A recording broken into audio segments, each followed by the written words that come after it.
Ayon sa Iranian Foreign Ministry, hindi naman daw saradong-sarado sa ngayon ang Strait of Hormuz, yung daanan ng mga barko papunta po at palabas ng Persian Gulf.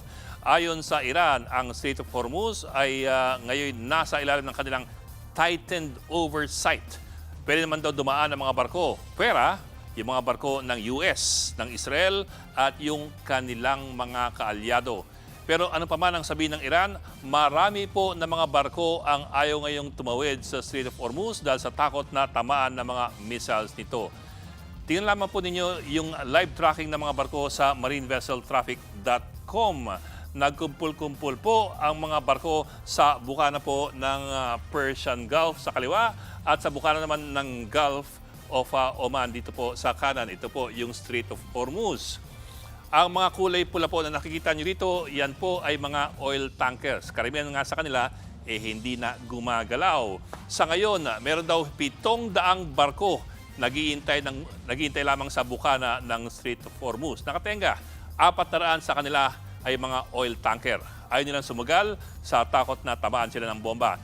Ito rin po kasi dahil po sa panganib, dineklara ng mga maritime insurers, yung mga insurance companies, ang Strait of Hormuz bilang isang high-risk maritime zone.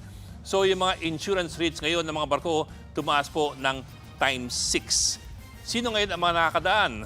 Ito po ang halimbawa. Ang oil tanker na Seabird. Ito po. Registered po yan sa Palau. At ang kanyang destinasyon ay ang China. Ang China po ay matalik na kaalyado ng Iran at supplier din ng ilan sa mga armas nito. Katunayan, maraming oil tanker na patungong China ang nakalusot ngayon dito po sa Strait of Hormuz. Ito pa, mga oil tanker na Bloomingdale na nakaregister po sa Aruba at ang oil tanker na Topaz Dream nakaregister naman sa Mali. Mukhang pinapadaan din ang ilang mga barko o mga tanker ng Pakistan, India at ng Turkey.